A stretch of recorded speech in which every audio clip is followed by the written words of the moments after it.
अस्सलाम वालेकुम, मैं हूं मुनीज़े जहांगीर और आप देख रहे हैं प्रोग्राम स्पॉटलाइट। और ये जो फुटेज आप देख रहे थे ये पाकिस्तान तहरीक इंसाफ के सेक्रेटरी इत्तलात की थी, रऊफ़ हसन की। और आज शाम को एक निजी टीवी चैनल के बाहर उनके ऊपर ये हमला हुआ, ब्लेड का इस्तेमाल किया गया, जिसके नतीजे में उनका चेहरा जो है वो ज़ख्मी है। हमने हक़ इज़्ज़त के बिल के बारे में भी बात करनी है, जो पंजाब असम्बली ने कल जो है रात की तारीकी में इसको पास किया है। इतनी जल्दबाजी क्यों की और क्यों जो है दीगर इदारे इसको कह रहे हैं काला कानून, इस हवाले से भी हम बात करेंगे। हमने दावत दी है, हमारे साथ हैं मलिक अहमद खान साहब जो लीडर ऑफ अपोजिशन है पंजाब असम्बली में, और उनका ताल्लुक़ पाकिस्तान तहरीक इंसाफ से है। बहुत बहुत शुक्रिया जी, आपका पहला प्रोग्राम है हमारे साथ। सलमा भट्ट साहिबा हमारे साथ मौजूद हैं, मेंबर हैं पंजाब असम्बली की, मुस्लिम लीग नून की तर्जुमानी करेंगी और ये जो बिल है उसकी कमेटी के अंदर भी मौजूद थी। अरशद अंसारी साहब हमारे साथ मौजूद हैं, सदर है लाहौर प्रेस क्लब के और सेक्रेटरी जनरल हैं Pakistan federal union of journalist के, और सबसे तवाना आवाज़ हैं इस बिल के ख़िलाफ़। तो सबसे पहले सलमा भट्ट साहिबा आपकी जानिब, ये जो ब्लेड्स के साथ हमला हुआ है आज रऊफ़ हसन साहब के चेहरे के ऊपर, आप नहीं समझती कि हुकूमत को हरकत में जल्द से जल्द आ जाना चाहिए और जिन लोगों ने ये किया है उनको हिरासत में लेना चाहिए? इसलिए चूँकि आपको याद होगा इसी नौयत का हमला जो है वो समी इब्राहीम के ऊपर कोई 1 साल पहले हुआ था। तो अगर इस तरह लोगों को हिरासत में नहीं लिया गया तो फिर लोग तो ये सवाल करेंगे कि जो लोग हुकूमत के ख़िलाफ़ बोलते हैं उनके चेहरों के ऊपर ब्लेड से हमले हो जाते हैं। जी, बिस्मिल्लाहिर्रहमानिर्रहीम। बहुत शुक्रिया मुनीज़े। ज़ाहिरी बात है कोई हमला किसी पर भी हो और वो अगर पुरतशद्दुद हमला हो तो ज़ाहिरी बात है उसकी मज़म्मत ही की जा सकती है। लेकिन बात ये है कि डेफ़िनेटली जो हुकूमत का इस पे जो दायरा कार इख्तियार है, कानूनी जो चाराजोई है वो ज़रूर इस पे होगी। वो किस नौयत का इसकी क्या इन्वेस्टिगेशन है। ऑल्दो कि मैंने अभी तक इसको खुद नहीं देखा है कि ये क्या मामला है, मैंने आपसे सुन रही हूँ आपके प्रोग्राम से, लेकिन फिर भी मैं इस पे कमेंट ज़रूर करूँगी। और वो ये कि बिल्कुल ऐसा होना चाहिए, ऐसे इक़दामात की रोकथाम ही जो है हमारा हल है, जमहूरी हल है। और जमहूरियत में ऐसा नहीं होता कि हुकूमत के खिलाफ उठाई गई आवाज़ को बंद किया जाए, और ना हुकूमत की कोई ऐसी इंटेंशन है और ना कोई हुकूमत किसी भी अपने खिलाफ उठने वाली आवाज़ खौफज़दा है, क्योंकि हम एक सियासी हुकूमत है, हम जमहूरी हुकूमत है और हम इलेक्शन के नतीजे में आए हुए हुकूमत है। हमें पता है बड़े अच्छा आपने जी जी जी क्लियर आपने बयान दे दिया मलिक अहमद खान साहब। जी, ये सलमा भट्ट साहिबा ने बड़ा अच्छा बयान दिया। उन्होंने कहा जी हम जमहूरी हुकूमत है। जी मैं सिर्फ एक बात ऐड करना चाहती हूँ, लेकिन मुझे सिर्फ अफसोस से ये कहना पड़ता है, हमें तारीख दोहरानी पड़ती है कि जब आज से 3-4 साल पहले हम ये कहते थे, जब पीटीआई के लोग ये वाला मुआशरे के अंदर ये बिगाड़ पैदा कर रहे थे। आपको याद होगा इस्लामाबाद में जब पीपल्स पार्टी के और पीएमएलएन के लोग इफ्तारी कर रहे थे एक होटल में, उनके ऊपर हमला हुआ। ये जो कोसार मार्केट में ख्वाजा साद रफीक और बहुत सारे हमारे सीनियर लोग बैठे थे। पीटीआई का क्लेम करके लोग जब बदतमीजी करते हैं, गालियां देते हैं, हमला करते हैं, दराजी करते हैं, और हम पिछले 3-4 साल मना करते रहे कि इस मुआशरे के अंदर ये बिगाड़, ये बीज मत बोएं। ये आज तो अब दूसरों का ठट्ठा उड़ाते हैं कि हम मारेंगे, इनको घरों से नहीं निकलने देंगे, शादियां नहीं अटेंड करने देंगे, इस काबिल नहीं छोड़ेंगे कि ये किसी फंक्शन में जा सकें, या इनके बच्चों के रिश्ते भी करने के काबिल नहीं छोड़ेंगे। ये सारे वो अखबार हैं, ये वो सोच है जो आज ये काटनी पड़ी है इनको। लेकिन मैं फिर भी ये नहीं कहूंगी कि इसके ऊपर कानूनी चाराजोई नहीं होनी चाहिए। अच्छा, ये तो अच्छी बात है। मलिक अहमद खान साहब, आपने सलमा भट्ट साहिबा की बात सुनी, उन्होंने कहा कि जी आप लोग भी कहते थे कि जी हम आपके बच्चों की शादियां नहीं होने देंगे। तो वो जो सोच है, तो आज ऐसा लग रहा है कि वो सोच आपके भी गले आ गई है। क्या कहेंगे आप? देखिए जी, बात ये है सबसे पहले तो मैं इस वाक़े को कंडेम करूंगा कि किस तरह एक प्री प्लान वाक़या हुआ है। वो एक रैंडमली वाक़या और चीज़ होती है और एक प्री प्लान वाक़या और चीज़ है। तो मैं ये अर्ज़ करूंगा आपको कि ये जो रऊफ़ हसन साहब पे वाक़या हुआ है ना, इसका बैकग्राउंड है और आपको भी पता है प्री प्लान वाक़या हुआ है और इस प्री प्लान वाक़े को हम सब कंडेम करते हैं। और जिस तरह भी अब देखें गवर्नमेंट की, तो मुझे नहीं लगता कि गवर्नमेंट के पास कोई इस किस्म का इनकी रिट है, या अब पंजाब में भी हम देख रहे हैं जिस तरह ये कल इन्होंने ये कानून रात को पास किया, आपको भी पता है, इंसारी साहब बैठे हैं। और मैं तो सिर्फ यही कह सकता हूँ कि ये एक प्री प्लान, इसके पीछे पूरा एक मंसूबा है। इस तरह नहीं होता कि आप ये ट्रांसजेंडर्स जो हैं ये इस किस्म का काम, ये तो पहले ही आप इनको निशाना ना बनाएं। ये मुझे तो फेक सा काम लगता है कि इनके उसमें कोई और ही आए हैं जिन्होंने करके चले गए हैं। तो डेफिनेटली उसके पीछे कई चीज़ें हैं, हम भी देख रहे हैं अपनी पार्टी की सत्ता पे, लेकिन फिर भी ये बहुत बड़ी दहशतगर्दी है जी। एक रैंडमली किसी शहरी का किसी के साथ हॉट टॉक करनी या बदतमीजी करनी वो और बात है, बट ये जो है ये तो आपको पैगाम भेजा जा रहा है मलिक अहमद खान साहब? सॉरी, आपको पैगाम भेजा जा रहा है पार्टी को? नहीं, मैं पैगाम की नहीं बात कर रहा, मैं ये बात कर रहा हूँ जी कि हम इसमें देख रहे हैं कि इस पे हम ज़ाहिर है अपनी तरफ से भी करेंगे और हमें पता भी है कुछ। तो जब तक हकायक मंजर आम पर नहीं आते हम वेट कर रहे हैं, इंशाअल्लाह ताला अल्लाह ताला खैर करेगा। ठीक जी। अरशद अंसारी साहब, जिस तरह सलमा भट्ट साहिबा ने कहा कि देखें जो बिगाड़ है ये तब शुरू हुई जब पीटीआई ने ये कह दिया और एक कल्चर सा बना दिया बदतमीज़ी का। चाहे उन्होंने हवाला दिया एक निजी होटल के अंदर इस्लामाबाद में किस तरह हमला किया गया मुस्तफ़ा नवाज़ खोकर के ऊपर, फिर साद रफ़ीक साहब के ऊपर किस तरह हमला किया गया। तो वो कहते हैं कि जी इस तरीके से ये हमले होते रहे, मगर इधर जो मलिक अहमद खान साहब है वो कहते हैं कि जी हुकूमत की तो रेट ही नहीं है। तो फिर ये काम कौन कर रहा है? ये तो सलमा भट्ट साहिबा ने इशारा दे दिया कि पीटीआई करती रही पीएमएलएन के खिलाफ, मगर इस केस में ये काम कौन कर रहा है? देखिए, शुक्रिया मुनीर, आपका जो प्रोग्राम है उसमें हमेशा जब भी कोई आज़ादी सहाफ़त को आंच आने की हुई तो आपने कदम से कदम मिलाया, आपकी तमन्ना आवाज़ भी वाकई हमारे साथ रही। शुक्रिया आपको प्रोग्राम में बुलाने का। वाकई एक तो जो ये वाक़या हुआ है, ज़ाहिर है ये पहले भी जो माजी में ऐसे वाक़यात होते रहे हैं उसको आप लिंक कर लेते हैं, लेकिन ऐसा वाक़या जो आज हुआ है ये ज़ाहिर काबिल मज़म्मत वाक़या है। और जो एक पोलिटिकल वर्कर्स हैं उनको इस तरह की नहीं होनी चाहिए कि एक ऐसे जो खबर मैं सुना जो ख्वाजा सराज थे वो थे, उन्होंने मारा पीटा। लेकिन ज़ाहिर इस पर हम तो मज़म्मत ही कर सकते हैं और यही कह सकते हैं कि इस किस्म के जो पोलिटिकल वर्कर्स हैं इनको ऐसे वाक़यात में ना उलझाया जाए। और कि कोई भी हो, किसी भी पार्टी से खाओ उसका ताल्लुक हो, ज़ाहिर पोलिटिकल वर्कर तो पोलिटिकल वर्कर है।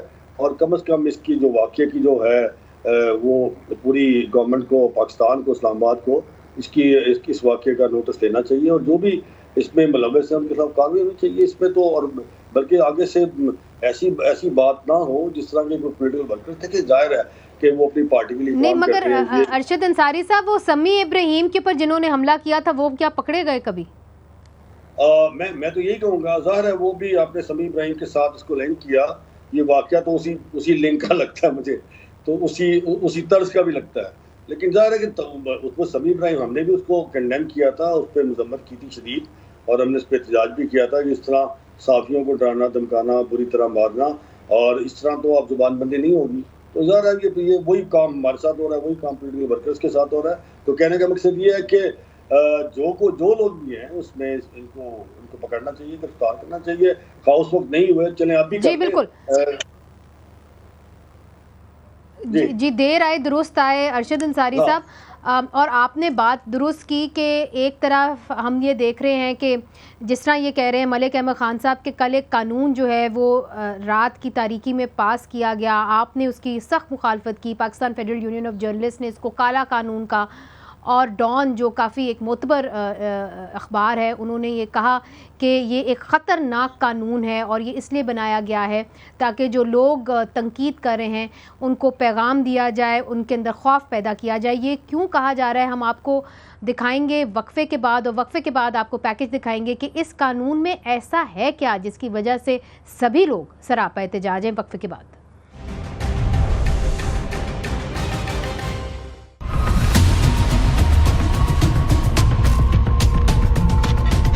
कल पंजाब असम्बली की जानिब से हत्तके इज़्ज़त के मुतालिक नए बिल को अक्सरियत राय से मंजूर कर लिया गया, जबकि अपोजिशन और सहाफ़ियों ने इस बिल की मंजूरी के खिलाफ ऐवान और प्रेस गैलरी से वॉकआउट किया। सहाफ़ती और इंसानी हकूक़ की तंजीमों के मुताबिक हुकूमत इस नए कानून से सहाफ़ियों और सोशल मीडिया एक्टिविस्ट के खिलाफ कार्रवाई कर सकेगी। कल पास किए गए बिल में हुकूमत ने हत्तके इज़्ज़त का दायरा कार वेबसाइट समेत सोशल मीडिया प्लेटफॉर्म्स तक बढ़ा दिया है।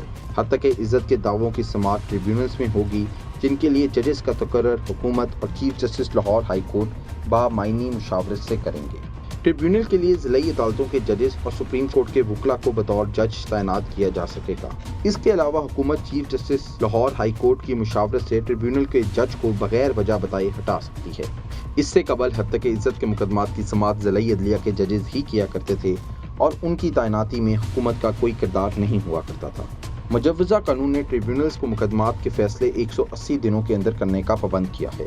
इस कानून की शिक 10 के मुताबिक अगर कोई हद तक अमेज मवाद पंजाब के इलाकाई हदूद में फैलाया गया, गर्दिश हुआ, मौसूल हुआ, पढ़ा या देखा गया तो भी ट्रिब्यूनल कार्रवाई का इख्तियार रखेगा।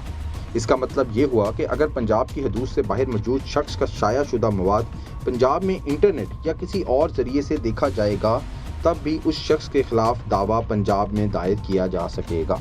हत्या इज्जत के पास शुदा कानून के मुताबिक अगर हत्या इज्जत साबित हो जाए तो ट्रिब्यूनल हत्या इज्जत करने वाले शख्स को माफ़ी मांगने और हर्जाना अदा करने का हुक्म दे सकती है।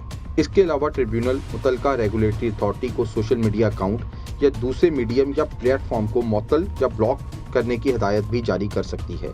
इस कानून के मुताबिक अगर हत्या इज्जत करने वाला शख्स समन जारी होने के बाद अपने ऊपर लगने वाले इल्ज़ामात का तहरीरी तौर पर जवाब नहीं देता तो फिर ट्रिब्यूनल को इख्तियार होगा कि वो 30 लाख तक जुर्माने का इब्तदाई हुक्मनामा जारी कर सके।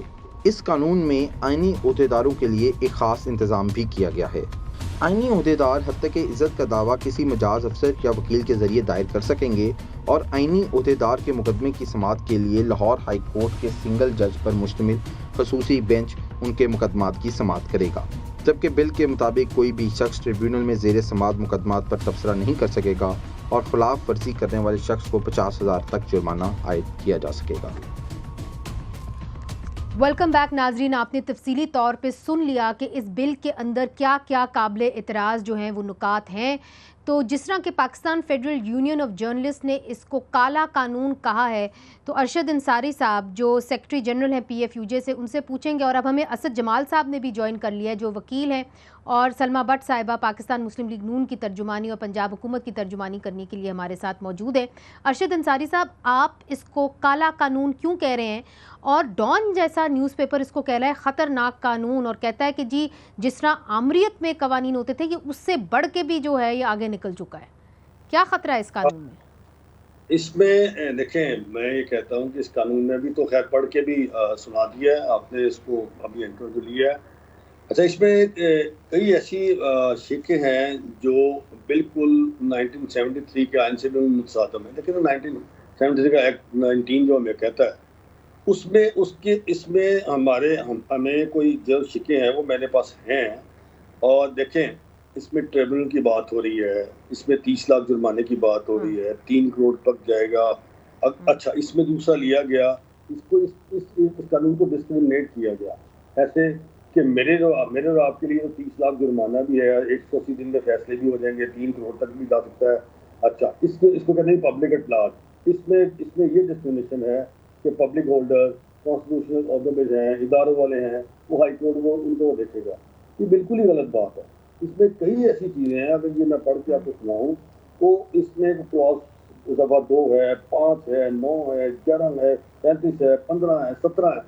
अब इसकी बड़ी तफसीलात हमने इसको देखी, इसलिए हमने इन्हें कहा कि ये इसमें बहुत क्लॉज है।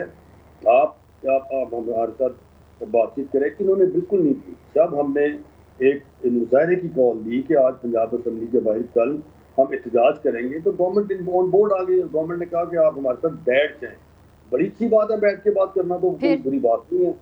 हम उनके साथ बैठ जाते हैं, बैठ के क्लॉज टू क्लॉज मुनीजम ने बात की है, क्लॉज टू क्लॉज। इन्होंने कहा कि APNS ने और PBA ने इस पर अपनी कोई सवाल भी दी, अच्छी बात है।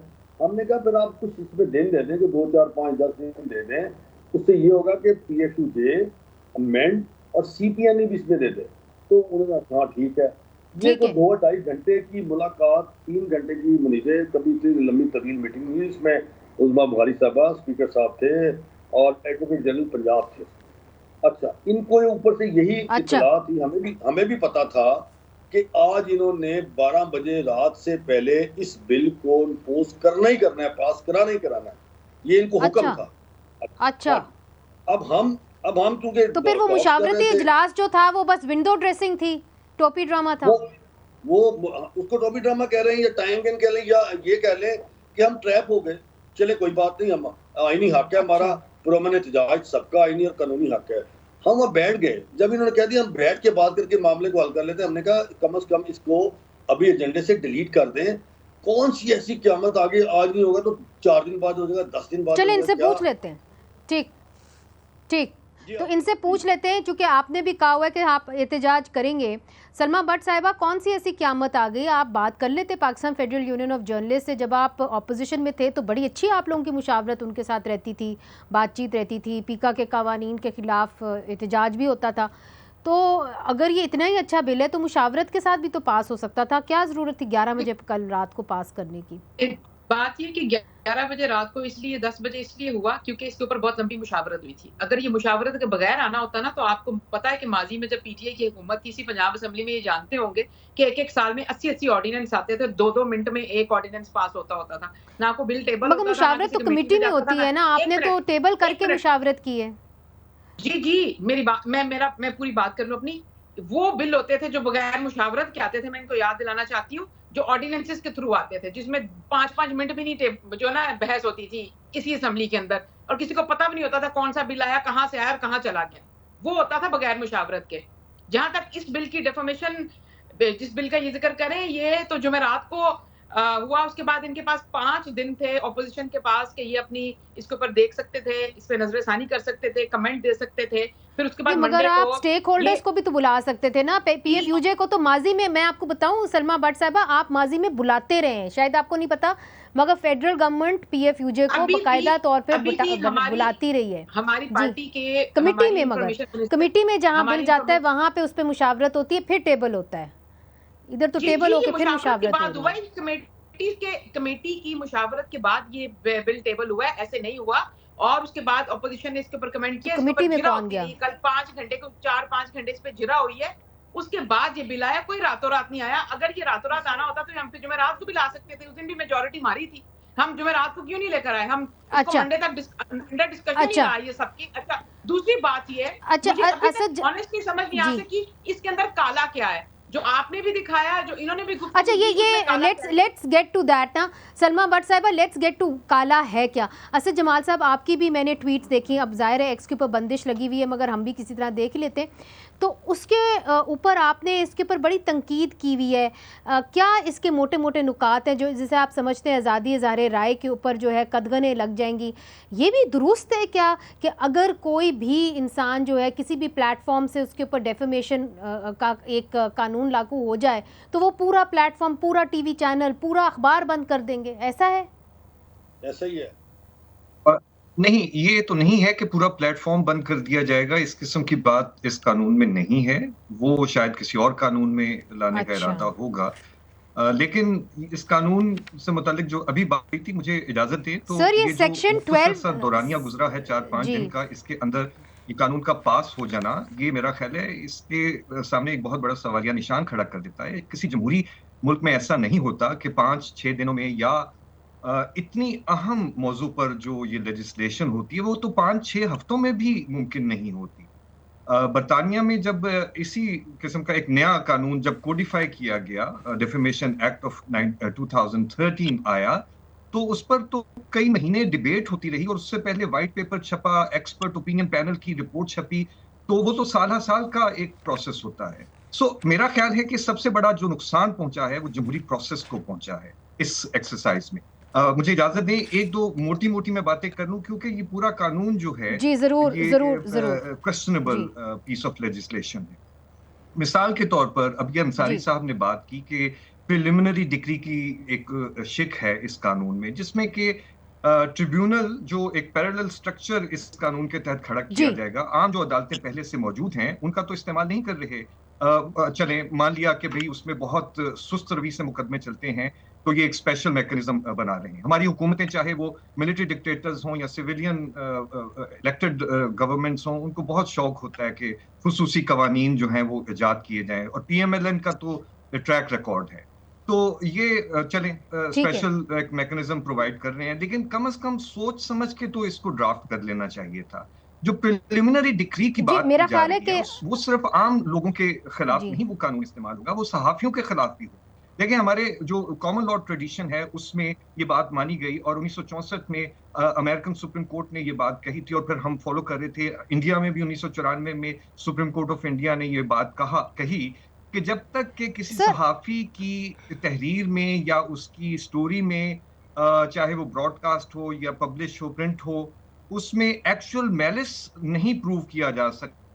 यहाँ पे section 21 blocking of platform of the defendant, इधर वाज़े तौर पे लिखा हुआ है कि ट्राइब्यूनल जो है वो ये हदायत दे सकता है कि किसी भी सोशल मीडिया अकाउंट को, किसी भी मीडियम को, किसी प्लेटफॉर्म को या किसी वेबसाइट को या यूट्यूब चैनल को या अखबार को आप ब्लॉक कर सकते हैं। इसीलिए जो सवाल मैंने असद जमाल साहब से किया था वो अभी तक खड़ा हुआ है। अरशद अंसारी साहब से करूंगी कि अगर एक शख्स डेफेमेशन कर देता है तो क्या उसका एक, जिसे कहते हैं ना कि पूरे कबीले को सज़ा मिलेगी, तो तमाम लोगों को जो है जिस प्लेटफॉर्म से वो काम कर रहा है उसके वो बैन का सामना करना पड़ेगा। ये मैं अरशद अंसारी साहब से पूछूंगी। वक्फा लेते हैं, वक्फे के बाद हाजिर होते हैं। वेलकम बैक नाजरीन। जो पंजाब असेंबली ने हत्या की इज़्ज़त के हवाले से बिल पास किया उसके ऊपर बहस हो रही है। Pakistan federal union of journalist को इस वक्त रिप्रेजेंट करें अरशद अंसारी साहब। ब्रेक से पहले अरशद अंसारी साहब, मैंने असद जमाल साहब से पूछा कि क्या बिल के अंदर ऐसी शिक भी मौजूद है कि अगर आप कोई डेफेमेशन करते हैं तो फिर उसके नतीजे में आपकी पूरी वेबसाइट या आपका अखबार जो है वो भी ब्लॉक हो सकता है। तो ये जो शिक नंबर 21 है उसके अंदर तो वाज़े तौर पर ये लिखा हुआ है कि अगर डेफेमेशन जो है आप प्रूव कर दें कि हो गई है तो फिर उसके बाद जो ट्रिब्यूनल है वो सस्पेंड करता है या ब्लॉक कर सकता है उस सोशल मीडिया अकाउंट को या कि उस प्लेटफॉर्म को या कि जो भी वो प्लेटफॉर्म है और उसके अंदर अखबार हो या टीवी चैनल हो उसको भी ब्लॉक कर सकता है। तो क्या ये दुरुस्त है? आपकी भी रीडिंग यही है? बिल्कुल सही बात है। देखें, इसमें यही तो फ्लॉज हैं कि अगर मैंने कोई हत्या की है, कोई ऐसी बात की है, तो ये मुझे सज़ा दे दें या मुझे दे दें सज़ा, लेकिन मेरे इदारे का क्या ताल्लुक है इससे? ये वहाँ पे जहाँ पे सैकड़ों लोग अपना रोज़गार ले रहे हैं उनका क्या ताल्लुक है? जब आप जाते हैं, आपने एक्स पहले बंद किया हुआ है, जब आप सोशल मीडिया पे जाते हैं, कोई लॉ कर रहा है, वो तो इंडिविजुअल बात है। जब आप देखें, मसला ये है मुनीज़ है कि आप हमारे पास electronic media, print media and social media, अब डिजिटल मीडिया। अब बात यह है कि आपके पास और मेरे पास तो बहुत ये है कि हमारे पास तो बहुत बात है, हम तो बहुत खूब ढक के जो काम करते हैं इलेक्ट्रॉनिक मीडिया में भी और प्रिंट मीडिया में भी। इसमें चेक एंड बैलेंस बहुत है। इसको कहते हैं इस मीडिया को। अब ये जो मीडिया है उस पर कोई चेक एंड बैलेंस नहीं। अगर मैंने को हत्या कर दी है तो मैं जिस इदारे में बैठा हूँ, क्या उस इदारे को सील कर देंगे? क्या उसमें जो ये बात सही है, वो 200 बंदे निकाल देंगे? मैं इसमें जो आपने 21 पढ़ी ना, अभी इसमें और बड़ी शिकें हैं। वो ऐसी हैं कि हमें देखे ना, हमें समझ ही नहीं आ रही कि उसमें आप 11 देख लें कि ट्रिब्यूनल का कार्रवाई समरी ट्रायल किया जाएगा 37 CPC के मुताबिक कार्रवाई, मगर 37 के मुताबिक समरी ट्रायल वहाँ पे होगा जहाँ फैक्ट्स मुतनाज़ा हो जाएंगे। अब ऐसी चीजें इसमें हैं कि हम ये कहते हैं कि आप नहीं सही जी अरशद अंसारी साहब, सलमा भट्ट साहिबा से भी पूछ लेते हैं, चूंकि थोड़ा बहुत कानून हमने भी पढ़ा हुआ है, ऐसे जमाल साहब भी बैठे हुए हैं। तो 30 लाख इसके ऊपर ये भी शेक है कि जी आप जो भी ट्राइब्यूनल का फैसला होगा वो तो जी 3 करोड़, तो उसके अंदर ये है कि जी जो भी ट्राइब्यूनल के अंदर प्रोसीडिंग होगी हम रिपोर्ट नहीं कर सकते, तो वो सीक्रेट ट्रायल होगा। जो आर्टिकल 10A की खिलाफ वर्जी है, ट्रायल तो ओपन होता है। दूसरा ये है, उसके ऊपर आपने ये भी लिखा हुआ है कि अगर आपने गलत फैसला कर दिया ट्राइब्यूनल ने, हमने हाई कोर्ट में जाना है तो 30 लाख मुझे जमा करना होगा, फिर मैं हाई कोर्ट जा सकती हूँ। तो बेचारे गरीब हमारे जो सहाफ़ी हैं जिनको तनख्वाही नहीं मिल रही, वो कहाँ से 30 लाख जमा करते फिरेंगे? ये बात हकीकत है कि बहुत से लोगों के पास 30 लाख रुपए नहीं होंगे, लेकिन क्या जिसके पास 30 लाख रुपए नहीं है वो उसको झूठ बोलने का हक दे दिया जाए, उसको दूसरों की पगड़ियां उछालने का हक दे दिया जाए, उसको हद की इज्जत की इजाजत दे दी जाए? ये भी तो हो सकता है कि आपका फैसला गलत हो, आफ्टर ऑल अदालतों का फैसला गलत होता है ना। आपको ये कौन बेहतर समझा सकता है? नवाज शरीफ साहब नहीं कहते थे कि गलत फैसला हुआ। खामोशी से सुनिए, मुझे भी बोलने दें, मुझे बात पूरी करने दें अपनी। दूसरी बात ये है कि जब हम ये बात करते हैं कि हम सब इसके शिकार रहे हैं, चाहे जर्नलिस्ट हो, चाहे खवातीन हो, चाहे पॉलिटिकल लीडर्स हो, इसमें प्रॉब्लम ये है उनको बहुत ज्यादा मसला हो रहा है। जो पहले कहते थे कि 35 पंक्चर लगे और बाद में कहते थे वो तो मैंने एक सियासी बयान दिया था, मेरे कान में किसी ने मुझे बताया था। अब आप ऐसा नहीं कर सकेंगे। जब शहबाज शरीफ ने हत्या इज्जत के लिए 10 अरब रुपए का हर्जाना किया तो इमरान खान साहब बेतहाशा पेशियों पे पेश नहीं हुए और उसका कोई फैसला नहीं हुआ। पहले जो ऑर्डिनेंस है उसके तहत जब आप हत्या इज्जत के लिए कहीं जाते हैं, ये कोर्ट का और जज का प्रेरोगेटिव है कि वो आपकी पिटीशन उठा ले या 4 महीने सुने ही ना। आज तक 2002 वाले ऑर्डिनेंस पे कितने फैसले आए हैं, कितने लोगों की जो है उसको अंजाम तक पहुंची डेफामेशन। और हम उस सूबे में रहते हैं, उस मुल्क में रहते हैं जहां पे सियासतदान हो, जहां पे खवातीन हो, जहां पे स्टूडेंट्स हो, जहां पे मीडिया के लोग हो, जहां पे ट्रांसजेंडर्स हो।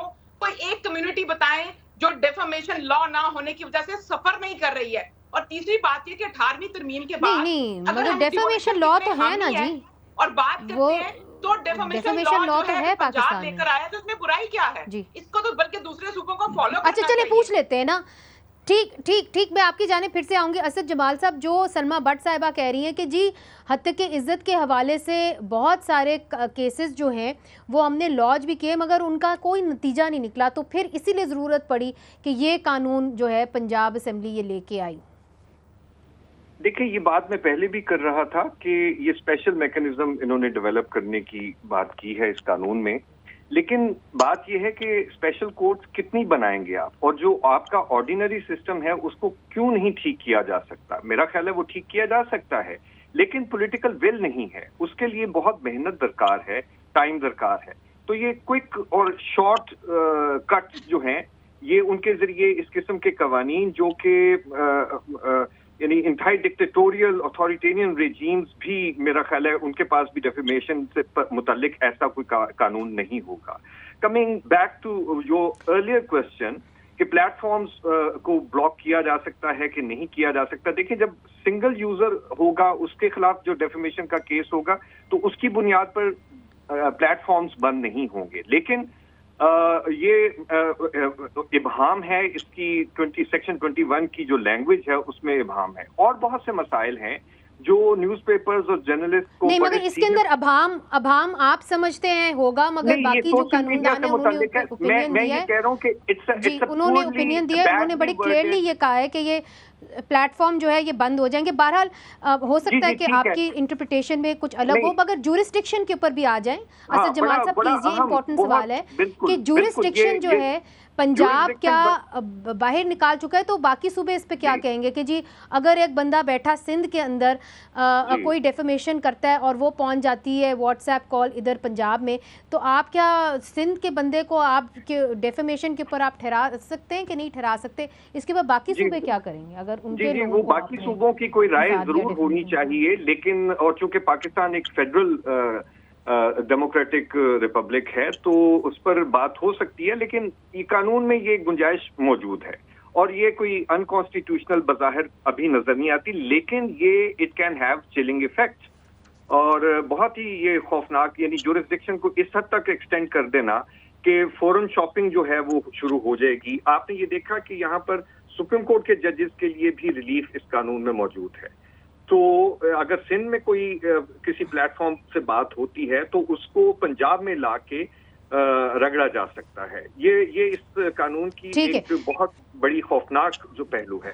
ये सलमा भट्ट साहिबा जो ट्रांसजेंडर कम्युनिटी के बारे में कह रहे थे, बात कर रही थी, एक प्रोविजन मौजूद है इसमें, उसमें बड़ी वाज़ेह तौर पर हमें नजर आ रहा है कि जिसने कानून को ड्राफ्ट किया उसे डेफेमेशन और हेट स्पीच में फर्क का मालूम नहीं। ठीक है। यहाँ पे अरशद अंसारी साहब एक ये भी इन्होंने प्रोहिबिट एक तरह से एक आप समझ लें एक स्पेशल फेवर किया हुआ है कि कॉन्स्टिट्यूशनल ऑफिस होल्डर्स जो हैं वो खुद अपेयर नहीं होंगे ट्राइब्यूनल में, उनके वकील अपेयर हो जाएंगे। अब ये बात असद साहब को भी शायद समझ में आए कि एक वकील जिसने वो उसे कैसे एक दूसरा वकील पूछेगा, क्रॉस एग्जामिन करेगा कि जी आपने डेफेमेशन की है कि नहीं, वो तो उसके क्लाइंट के साथ करनी होगी। तो जो constitutional positions office public office holders होते हैं उनको तो ज़्यादा लोग कटहरे में खड़ा करते हैं, उनका तो बार हायर होता है किसी भी अकाउंटेबिलिटी के हवाले से। तो ऐसा क्यों किया गया? और अब आप मुझे ये बताइए कि Pakistan federal union of journalist अब करेगी क्या, क्योंकि ये तो अब एक्ट बनने जा रहा है। अब हमारा जो लाएमल है, हम इसका बाइकआउट भी करेंगे। असेंबली का अगला सेशन जो होगा वो इनका बजट सेशन है, वो बिल्कुल बाइकआउट होगा, ब्लैक बैंड्स बांधेंगे बाहर एहतजाज करेंगे, कवरेज बिल्कुल नहीं करेंगे। और उस दूसरे हम एक सेमिनार्स करा रहे हैं तमाम पॉलिटिकल पार्टीज को। अच्छा, इसमें एक और बड़ी बात है, इन्होंने जो कल बिल पास कराया उसमें पीपल्स पार्टी का एक भी एमपी नहीं था इस जेंडर के बाद, वो बात करेंगे।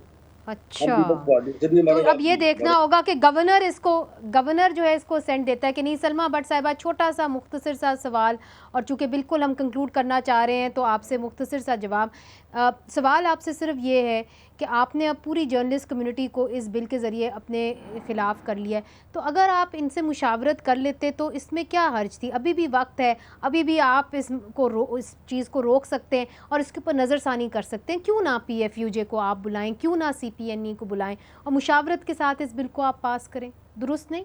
देखिए जो ये है जर्नलिस्ट बरादरी है, मैं बिल्कुल मैं ऑन रिकॉर्ड ये कहना चाहती हूँ कि मैं इनका दिल से एहतराम करती हूँ, और ये हमारे लिए बड़ा एक पिलर है हमारे मुल्क का, और ये बड़ा अहम किरदार अदा करते हैं हर चीज के अंदर, और मैं इनकी बड़ी मोतक़िद हूँ। और मुझे लगता है कि इनकी मुशावरत और इनकी फीडबैक हमें बेहतर करती है। वो कोई हमारे लिए कोई खौफ की अलामत नहीं है या कोई बुराई की चीज नहीं है। और मुझे लगता है कि हम पहले भी हमेशा इनके साथ बैठते रहे, अभी हम इनके साथ बैठने को तैयार हैं, हम इनकी कंसर्न सुनने को तैयार हैं। ऐसी कोई बात नहीं है। और अगर ये मगर बिल में तरमीम नहीं होगी लेकिन ये अगर किसी बात पे एहतजाज करते हैं तो इनका एहतजाज भी मेरी नजर में सर आंखों पे एहतजाज राइट होता है। किसी भी सेगमेंट ऑफ सोसाइटी का वो पीसफुल एहतजाज करना चाहते हैं तो इसमें कोई कदगन नहीं है, कोई बुरी बात नहीं। हम फिर भी हम इनसे पहले भी जाकर खुद मिले, मुझे कंक्लूडिंग पे जाना पड़ेगा, इसमें भी कोई प्रॉब्लम नहीं है। और मैं इनको ठीक है, बहुत बहुत शुक्रिया। I am sorry, I really run out of time. Salma साहिबा, thank you so much. Asad Jamal साहब, आपने भी हमें ज्वाइन किया। अरशद अंसारी साहब, आपका भी बहुत बहुत शुक्रिया। सलमा भट्ट साहिबा कह रही थी कि हम मुशावरत करने में हिचकिचाएंगे नहीं। उम्मीद करते हैं कि ये मामला अभी भी जो है सर से पानी नहीं गुजरा, और हम उम्मीद करते हैं कि हुकूमत जो है वो तमाम स्टेक होल्डर्स से मुशावरत करके जमहूरी तरीके से जितने भी बिल्स हैं उनको पास करे, और कल को ये ना कहे कि पाकिस्तान मुस्लिम लीग नून जो है वो काले कानून पास करती रही है। मुनीज़ जहांगीर को इजाज़त दीजिए, खुदा हाफिज़।